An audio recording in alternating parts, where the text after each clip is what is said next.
Hey, what's going on, guys? Aarava here, and welcome back to another last question mark challenge here. This one for the Mexican Grand Prix in 2017. As per usual, this one being uploaded straight after the real-life Grand Prix, so be sure to let me know what you thought of the race in the comments below. But of course, as you can see by the title, this one, a little bit of a twist, really, and a bit of a kind of caveat to the entire challenge. Of course, in real life, Lewis Hamilton, if he comes in 5th place and Sebastian Vettel was to win the Mexican Grand Prix, he would still be crowned the world champion. So I'm going to see if we can make that happen from last place. So not only last to question mark, but potentially last to world champion here with Lewis Hamilton, because we're going to be playing as him in his Mercedes car. You can see Sebastian Vettel in this game version of the race on pole position with Valtteri Bottas in 2nd place. So at this rate, if Vettel was to keep that pole and keep it in 1st place, we need to try and get up to that place right there. 5th place, Max Verstappen there, qualifying ahead of Sergio Perez. So can we try and do that? That's going to be the challenge today. Can we make Lewis Hamilton the 2017 world champion effectively in this race? Of course, at this stage, I don't know if he's world champion or not in real life, but I would assume so, because it's going to be pretty damn hard for him not to finish in the top 5, even if Vettel wins the race, in my opinion. That's just my opinion, but obviously I might have just jinxed it. You never know, but here we go to 5 red lights then for this Mexican Grand Prix in the game with 18 laps to go. Obviously, as per usual with the last question mark challenge, 25% race. That keeps the race nice and short, but short enough where I really am pressurized to try and make the moves early on and try and just basically not get held up by cars, and I need to get the moves done when I can actually do them. And into turn 1, that's just not the case. We actually have to hold back and be back in P17 at the moment, locking up behind the McLaren Honda Fernando Alonso, who's actually gained 3 positions into turn 1, so he's done well for himself. And we're tucked up behind Carlos Sainz in the Renault then, as Stroll tries to go on the right-hand side and almost kind of sandwiches Alonso along with Sainz, and Sainz darting down the inside and making a triple overtake, quadruple overtake, almost around the outside of his new teammate Nico Hülkenberg there, and almost a fabulous little section there as we are into the heart of this first of many stadium sections actually here in Mexico. I only just realised really how many stadium sections there are actually here around this place in Mexico City, as we now go down the inside of Carlos Sainz as we enter the last final bit of the lap, closing up to Nico Hülkenberg, his teammate then, who's tucked up behind Felipe Massa in the Williams, and then I think that is Hartley in the Toro Rosso car. Obviously, that kind of brings us on to a good point about the Toro Rossos, which I'll maybe speak about later, but of course it's Hartley and Gasly in for this one at the Mexican Grand Prix, and we've reflected that in this race at the moment with the mods, like we did last time out. It seemed like lots of you guys enjoyed the fact that we had Carlos Sainz in the Renault, and of course his brand new helmet looked pretty damn nice on board there from the last question mark challenge video for the USA Grand Prix. But anyways, here, getting back to Mexico, down the inside, darting to the inside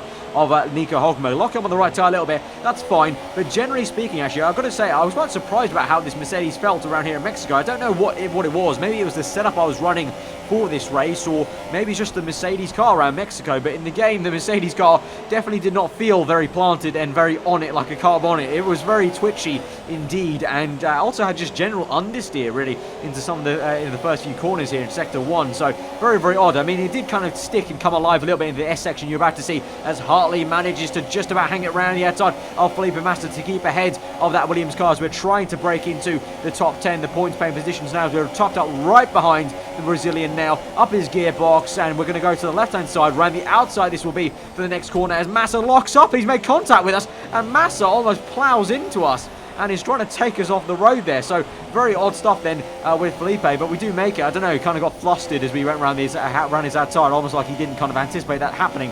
But now you can see planted through the S section, tiny bit over the curving, but that's fine. And we're closing up to Hartley now. We're going to send it down the inside and again into this corner. It'll be another lock-up now from the Toro Rosso this time. This time we go down the inside and he's flustered to the inside. So a lot of the AI cars kind of getting spooked by myself going into the inside of the outside of that corner, which is a little bit odd. But now we close up to Pierre Gasly. But as I was saying, obviously a very odd dynamic here for Toro Rosso, you know, going for the USA Grand Prix. I talked about in that video as well in the last question mark challenge for USA. Obviously Hartley was stepping in alongside Kvyat, whereas Gasly went to go contend the Super Formula. We now obviously know, and hopefully you guys would have seen also, actually Gasly ended up not winning that Super Formula Championship due to the race being rained out. But now he's back in, obviously, for the next one, the Mexican Grand Prix, and there's a lot of talk about, right, so surely Hartley's now just going to step back into, you know, his usual job, you know, he's an LMP1 driver for Porsche. So yeah, kind of odd now that actually they've just dropped him, and now just before the Mexican Grand Prix, as I record this earlier on in the week,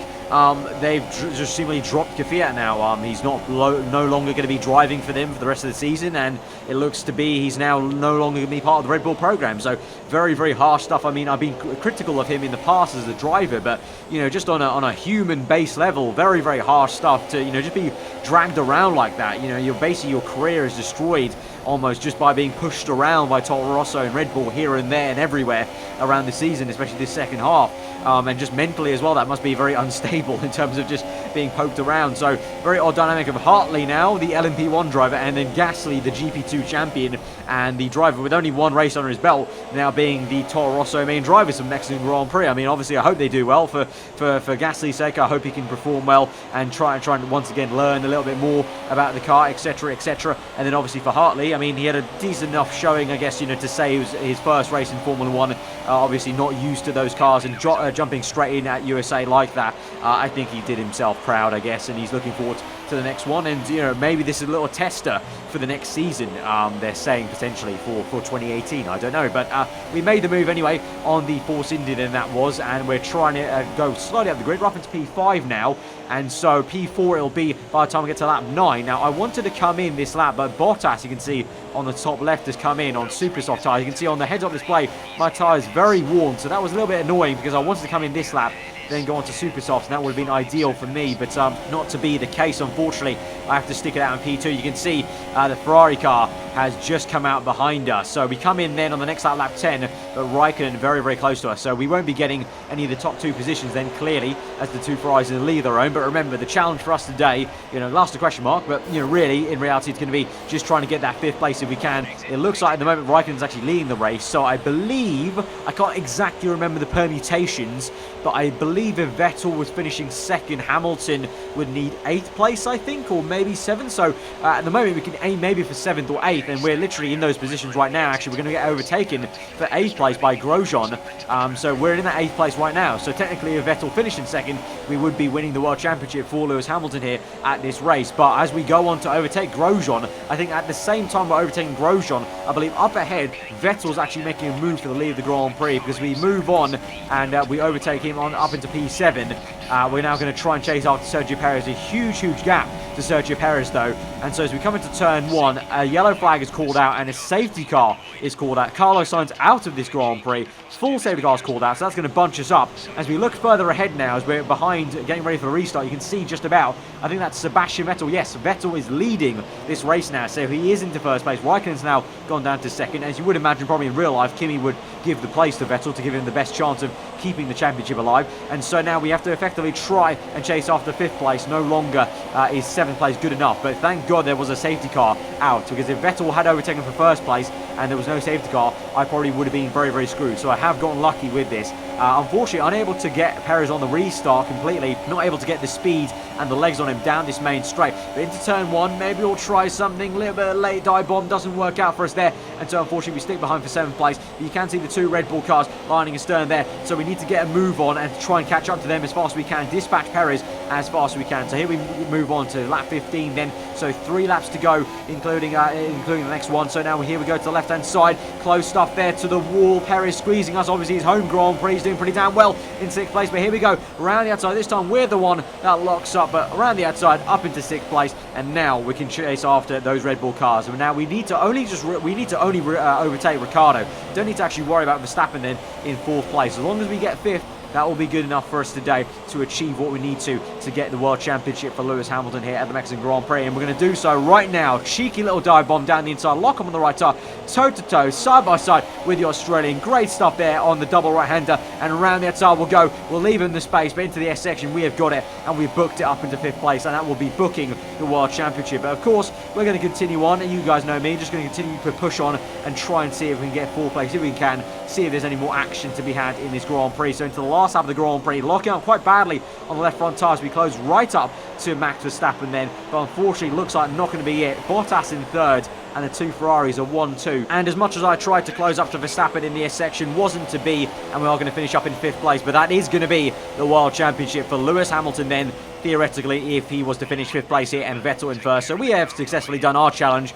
I'm not too sure if Hamilton's going to do his own challenge, his own real-life version. I'm pretty sure he's going to be fighting probably for the win, you must say. But as I said, I'm recording this commentary ahead of the actual Grand Prix, so you guys can let me know if I maybe jinxed it or not. And as I said, do let me know what you thought of the real-life Grand Prix in the comments below. But that has been this video then for the last question mark challenge, and last to making Lewis Hamilton the world champion. Guys, if you have enjoyed the video, hit that like button. Let me know what you thought in the comments below. If you're new around here, then do get subscribed for weekly Formula 1 content. Let me know what you thought of the real-life Grand Prix, as I said. And also, you know, as I mentioned about the Toro Rosso debate, that might be another topic of contention. Obviously, we've done the podcast maybe earlier on this week about that topic, but also always good to kind of get another perspective maybe after having seen how Hartley and Gasly perform at Mexico. Do you think Toro Rosso were right and Red Bull were right to mess Fiat around like that? And do you think they chose the right lineup for at least the Mexican Grand Prix and going on for the rest of the season? Hartley and Gasly in the new Toro Rosso team, with obviously Sainz moving to Renault 2 races to go for the USA Grand Prix. So guys, that's been it. Hope you guys enjoy the rest of your day, and I'll see you guys next time. Goodbye.